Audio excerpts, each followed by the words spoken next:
নমস্কার। আজকে সাপ্তাহিক রাশিফল নিয়ে আলোচনা করব। 23rd March 2026 two 29th March 2026 এই সপ্তাহে সারাটা সপ্তাহ কেমন যাবে তার আগে বলে রাখি গো রাশির সিচুয়েশনটা। এখন কিন্তু নবরাত্রি চলছে, এরপরে আমাদের বাংলা নববর্ষ চালু হচ্ছে, সেটা নেওয়ার চেষ্টা করবো আপনাদের যে প্রোগ্রাম দেওয়ার জন্য। অবশ্যই তার আগে আজকে ছোট কিছু বলে রাখি গো রাশির সিচুয়েশনটা। মীন রাশিতে বিরাজমান রয়েছে শনি, সেখানে রয়েছে শুক্র এবং সূর্য, অর্থাৎ ত্রিগ্রহী যোগ তৈরি হচ্ছে, শুক্রাদিত্য যোগ তৈরি হয়েছে। এছাড়া কুম্ভ রাশিতে রয়েছে আপনার রাহু, বুধ, মঙ্গল।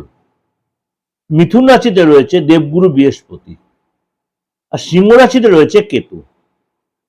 এই সিচুয়েশনে মেষ টু মীন রাশির উপরে কি প্রভাব পড়বে চলুন তো একটু আলোচনা করে নিই। সিংহ রাশি, সিংহ রাশির এই সপ্তাহটা আপনার জন্য কি অপেক্ষা করে আছে, অর্থাৎ 23rd March two 29th March. এই সপ্তাহ আপনার জন্য প্রথমেই বলি শরীর স্বাস্থ্যের জায়গাটা। শরীর স্বাস্থ্য আগের চেয়ে আপনি বেটার ফিল করবেন, কিন্তু এটা ভীষণ টেনশন থাকবে। সিংহ রাশি লোককে একটাই কথা বলবো, আপনি মিথ্যা জিনিসটা ত্যাগ করুন। আপনি মিথ্যার উপর বেস করে চলছেন, এই জিনিসটা আপনি ত্যাগ না করলে আপনি লোকের কাছে প্রতি মুহূর্তে অপবাদের শিকার হবেন। মিথ্যা স্বপ্ন, মিথ্যা আশা উপর বেস করে আপনি দাঁড়িয়ে আছেন, এগুলোকে ত্যাগ করতে হবে। আর আরেকটা রিকোয়েস্ট করুন সিংহ রাশির লোককে, আপনি মিথ্যা কমিটমেন্ট, মিথ্যা প্রত্যাশা, মিথ্যা স্বপ্ন কাউকে দেখাবেন না, তাহলে কিন্তু আপনার সেই নেগেটিভ ভাইব্রেশন আপনার মধ্যে ভীষণ কাজ করবে। লোকের যে হাইটা লেগে যাচ্ছে, কাউকে মিথ্যা প্রত্যাশা, মিথ্যা প্রতিশ্রুতি দিচ্ছেন, যে এটা কিন্তু আপনার যে প্রচন্ড আপনার ফ্যামিলি লাইফের উপর ভীষণ তার এফেক্ট হবে। আপনার অর্থর ব্যাপারে কোনো ট্রাভেল হতে পারে, অর্থাৎ অর্থ কামানোর ব্যাপারে, রোজগারের ব্যাপারে, ব্যবসার ব্যাপারে, বা হঠাৎ করে প্রাপ্তি হবে এরকম কোনো সুযোগ আসবে, তার জন্য আপনাকে ট্রাভেল করতে হতে পারে। এই সপ্তাহে আপনার পরিশ্রম করতে হবে এবং নিজের প্রতি বিশ্বাস রাখতে হবে, কিন্তু ওভার কনফিডেন্ট আপনি দেখাবেন না, মিথ্যা প্রতিশ্রুতি দেবেন না, লোককে ঠকাবেন না, মিথ্যা কথা বলে। আপনার এই সবচেয়ে বড় ড্রব্যাকস হচ্ছে সিংহ রাশির, আপনি মিথ্যার উপর ভর করে বেশি চলেন। ক্ষমা করবেন সিংহ রাশির লোকেরা, যেটা আপনাকে অনেক পিছনে ব্যাক করে দিচ্ছে। সাপ অভিশাপের সম্মুখীন আপনাকে হতে হচ্ছে, যেটা আপনার ফ্যামিলির ক্ষেত্রে নেগেটিভ ভাইব্রেশন তৈরি হচ্ছে।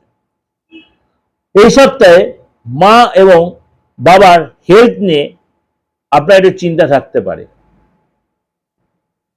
কোনো কারণে আইনি ঝামেলা আপনার জীবনে আসতে পারে। তর্ক বিতর্ক, অশান্তি এড়িয়ে চলুন। এই সপ্তাহে কাজের জায়গায় বস আপনার বিরুদ্ধাচরণ করতে পারে, বসের সাথে মনোমালিন্য হতে পারে, তর্ক বিতর্ক এড়িয়ে চলুন। কর্মচারীরা আপনার বিরুদ্ধাচরণ করতে পারে, আপনার বিরুদ্ধে কনস্পিরেসি করতে পারে, কান ভাঙাতে পারে, সতর্ক থাকবেন। ব্যবসার দিক দিয়ে সপ্তাহটা ভালো, নতুন কোনো যোগাযোগ, নতুন কোনো ট্রানজাকশন, নতুন কোনো আপনার ওয়ে খুঁজতেই পারেন, ওয়ে বেরোতেই পারে এই সপ্তাহে ব্যবসায়ীদের ক্ষেত্রে। সন্তানের জায়গাটা মোটামুটি ঠিকই থাকবে, খুব একটা চেঞ্জ দেখা যাচ্ছে না। পরিবারের সাথে সময় কাটালো, মনটা মধ্যে মাঝে একটা অস্থিরতাবোধ কাজ করবে। 23 তারিখ ও 24 তারিখ আপনার জন্য যথেষ্ট লাভদায়ক। সিংহ রাশির জন্য 23 তারিখ ও 24 আপনার জন্য লাভদায়ক। 27 তারিখ, 28 তারিখ, 29 তারিখ আপনাকে সাবধানতা অবলম্বন করতে হবে। কোনো ছোটখাটো চোটাঘাত, আইনি ঝামেলা, পুলিশি ঝামেলা আপনি জড়িয়ে পড়তে পারেন। এটা আপনাকে যে ওভারঅল একটা প্রেজেন্টেশন দিলাম, অবশ্যই আপনাদের আমি একদম শরীর স্বাস্থ্য থেকে, প্রেম রিলেশন থেকে আরম্ভ করে আপনার সবকিছুই বললাম। অবশ্যই ভালো লাগবে, ভালো লাগলে অবশ্যই লাইক করবেন, শেয়ার করবেন। আর যেটা আপনার বারবার আমাকে বলছেন যে দাদা এই যে নবরাত্রি চলছে, আপনি এই সময় যে কোনো তন্ত্রমন্ত্র আমাদের কিছু কাজ, আমি বলছি তন্ত্রমন্ত্রের কাজ নবরাত্রিতে অবশ্যই ভালো হয়। যেটা আমার আশ্বিন মাসের নবরাত্রি সেটাও আমরা কাজ করি, চৈত্র মাসের নবরাত্রি সেটা তো যারা তন্ত্রমন্ত্রের কাজ করে তারা সবসময় করে।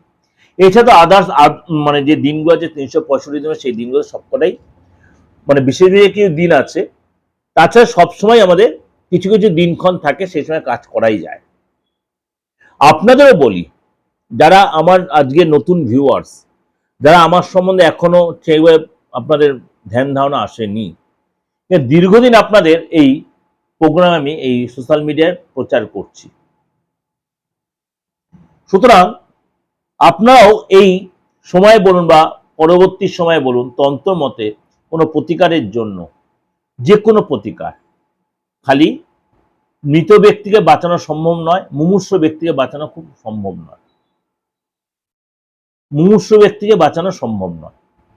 তাছাড়া মনে কোনো আইনি ঝামেলা বলুন, আপনি শত্রুর জ্বালায় জর্জরিত হয়ে যাচ্ছেন, মানসিক প্রচন্ড চাপ আপনার অর্থকেও আটকে রেখেছে, ভীষণ একটা চাপে পড়ে যাচ্ছেন, লোকে আপনার সাথে ভীষণ কনস্পিরেসি করছে, জেলাসি করছে, মানে বস সাথে সুসম্পর্ক তৈরি হচ্ছে না, বারে বারে চাকরিটা চলে যাচ্ছে বা হতে হতে মুখের সুযোগ হাতছাড়া হয়ে যাচ্ছে, এই যে কাজগুলো ক্রিটিক্যাল কাজগুলো, বা স্বামী স্ত্রীর মধ্যে একটা বন্ডিং এর অভাব, বা বিয়ের একটা জায়গাটা আটকে যাচ্ছে, কেউ আপনার বেঁধে রেখেছে, সম্পত্তির দিক দিয়ে প্রবলেম, এই জিনিসগুলো আপনি অবশ্যই তন্ত্রমতে রেকটিফিকেশন করার কিন্তু বিরাট সুযোগ আপনি আমার থেকে নিতেই পারেন।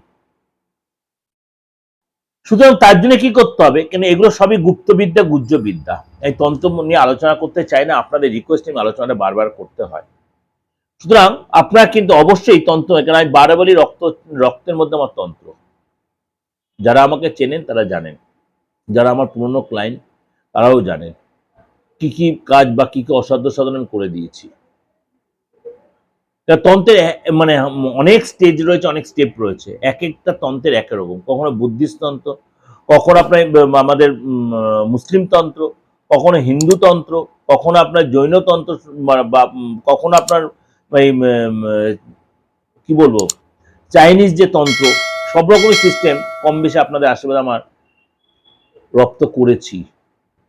এবার যাকে যে ট্রিটমেন্টটা দেওয়া উচিত সেটাই আমি অ্যাপ্লাই করার চেষ্টা করি। সুতরাং রোগ অনুযায়ী ওষুধ অ্যাপ্লাই করা। যদি মনে হয় যোগাযোগ করবেন কোনো কারণে, দেশে বা বিদেশে যারা রয়েছেন, যে কোনো ধর্মের যে কোনো সমন্বয়ের লোকেরা অবশ্যই যোগাযোগ করতে পারেন, নির্দ্বিধায় বলছি। চেষ্টা করব, কারোর হয়তো কাজ খুব মানে তুরান্ত হয়ে যায়, আর কারোরটা একটু দেরি হলো, সে কাজটা কিন্তু সে পায়, অবশ্যই পায়। ভালো থাকবেন, নমস্কার।